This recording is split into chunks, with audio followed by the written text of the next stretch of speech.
워낙 이번 총선이 거대 여야 정당, 두 정당의 싸움이 되다 보니까 군소정당 이야기가 나오지 않아서 몇 군데만 좀 살펴보도록 하겠습니다. 먼저 심상정 대표가 있는 고향 갑을 좀 열어주시면요. 네. 자, 37대 37 치열한 접점입니다. 그런데 지금 정의당의 득표율을 보면 비례를 포함해서 5석, 6석이 예상됩니다. 네. 사실은 연동형 비례제 하면서 가장 혜택을 볼 거라고 했던 정당은 정의당이었습니다. 불과 2달여 전만 해도요. 왜 이렇게 됐다고 보시는 거예요? 그거에 이제 큰 정당들이 비례 전문당을 만들어서 선거법 개정을 안 한 거나 마찬가지로 이제 결과를 냈죠. 네. 그러니까 이건 예측됐던 결과고요. 정의당에서도 그 비례 전문 정당을 양당이 다 만들면 결과가 이렇게 나올 가능성이 많다는 것을 알고 그 선택을 한 거거든요. 그래서 뭐 참 다음번에는 법을 손을 봐서 네. 원래 취지대로 절반짜리 연동형 비례대표제라도 살리려면 손을 봐야 될 것 같아요. 자, 정당별 디스전 K가 예측하고 있는 의석수를 좀 보여주시면서 말씀 이어가도록 하겠습니다. 네. 디스전 K가 전망하고 있는 의석수를 보겠습니다. 네. 보시는 것처럼 국민의당도 3석 정도에 머물 것 같고 돌풍을 예상했던 열린민주당 역시 3석 정도에 머물 것 같습니다. 네. 박형준 위원장님.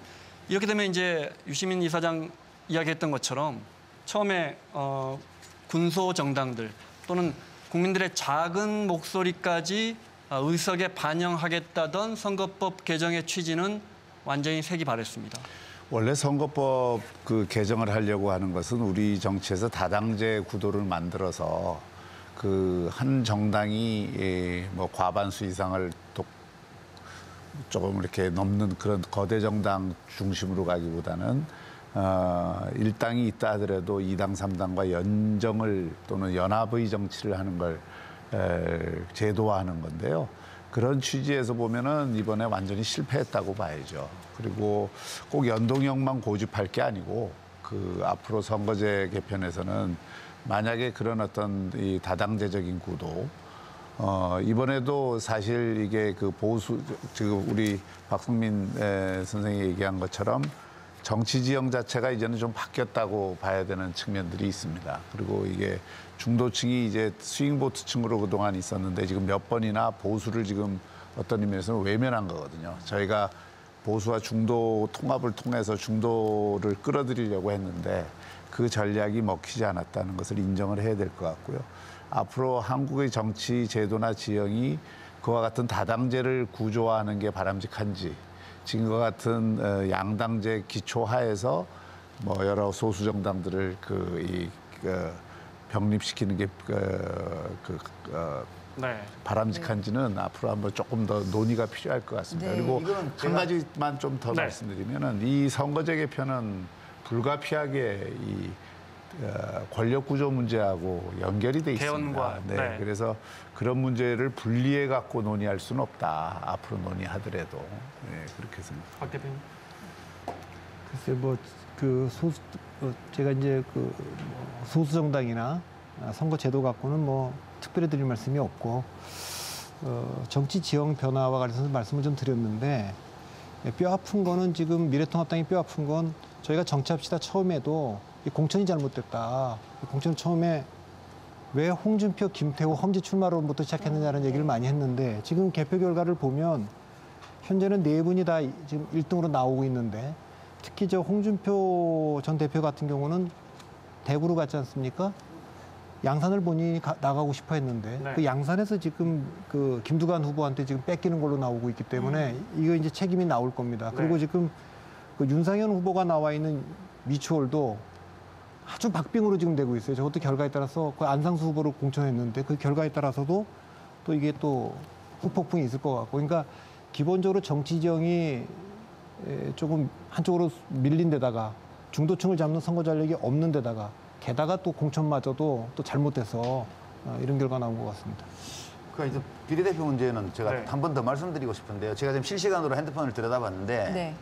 실시간 비례대표 개표 현황을 파악하려고 들여다봤어요. 그러니까 지금 개표가 아직 한 7%대밖에 안 됐는데 미래통합당 지지율이 35%에 좀 못 미치고요.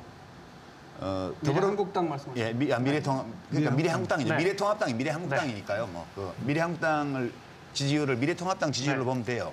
그리고 더불어시민당 지지율도 35%에 좀 못 미치고요. 네. 열린민주당까지 그쪽 비례정당으로 봐서 합치면 40%가 좀 넘어요. 근데 두 당의 지지율 합계가 그렇게 보더라도 이제 75% 정도거든요. 근데 의석은 지금 95%를 가지잖아요. 그러면 지역구에서 당선자를 못 내지만 일정 수의 국민들이 지지하고 있는 정당이 국회에 못 들어가요. 그러면 국회의 대표성이 너무 약화되고 그 양당의 대립은 격화되고 이렇게 되는 거라서 저는 이제 미래통합당도 보수정당도 이 제도가 자기들에게 그렇게 불리하지 않다. 네. 그렇게 생각을 하고 좀 21대 국회에 손 좀 봤으면 좋겠어요. 이거 뭐 좀 서럽잖아요. 이 작은 정당들 지지하는 사람들은. 예. 근데 얼마 전까지만 그러니까- 해도 네, 네. 열린민주당이 좀 돌풍을 일으켰었는데 지금 양대 정당 비례 정당으로 좀 표가 몰리고 있어요. 그거는 어떻게 해석을 할 수 있을까요? 아니, 그러니까 네. 그 소선거구제를 그대로 놔두고서 이 비례 대표 제도만 가지고 그걸 보완하려면 그런 문제를 해소하기가 어렵죠. 사실은 연동형을 하려면은 비례반 이 지역구반 이 정도는 해야 지금 그 효과가 나타나요. 독일식으로. 그러니까 근데 그런 연동형 말고도 복합선거구제도 있고 중대선거구제도 있고 또 뭐 여러 가지 형태의 다당제를 가져올 수 있는 제도가 있으니까 그런 것들을 근원적으로 좀 검토를 할 필요가 있다 이 얘기입니다. 알겠습니다. 하나만요. 아주 간단하게. 마지막에 환세가 요동친 걸로 알려져 있는데 네. 그 요인이 된 가장 큰 원인을 한 단어로 표현해 주신다면요. 진짜. 한 단어로 표현하자는 거는 얘기하지 말라는 얘기하고 똑같은데 두 가지라고 저는 봐요. 네. 하나는 이 재난 상황이 지난 3년의 국정에 대한 평가를 좀 가리운 효과가 있었고 그리고 또 하나는 우리로서는 정말 뼈아픈 것인데 이건 우리가 반성을 해야 되는 건데 이 보수층에서는 모든 문제를 좀 논리와 사실 막 이런 걸 따져갖고 하려고 하는 경향이 있는데 그 이전에 보수층이요? 중요한 게 그 이전에 감성과 공감이라는 게 굉장히 중요합니다. 그러니까 예를 들어서 이번에 그 차명진 후보 문제만 하더라도 그런 문제에 대한 좀 잘못된 인식.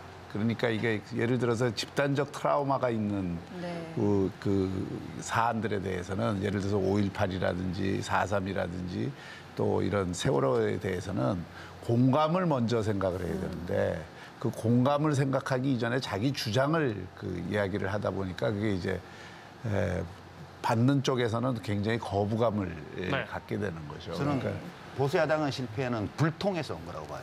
그러니까 여론조사가 그동안에 몇 달 동안 이렇게 다양한 조사기관에서 일정한 흐름을 다 보여줬는데 여론조사 못 믿는다 그러고 당의 주요한 인사들이 가짜뉴스 갖다가 정부를 공격하고 무조건 반대하고 국회 보이콧하고 이것을 몇 년 동안 한 결과가 지금 이렇게 나타난 거다. 저는 그렇게 진단해요. 네. 바뀌어야 됩니다. 이 보수 야당이. 네. 그리고 예. 선거에서 핵심은 중도층 잡는 거, 스윙보터 잡는 거예요.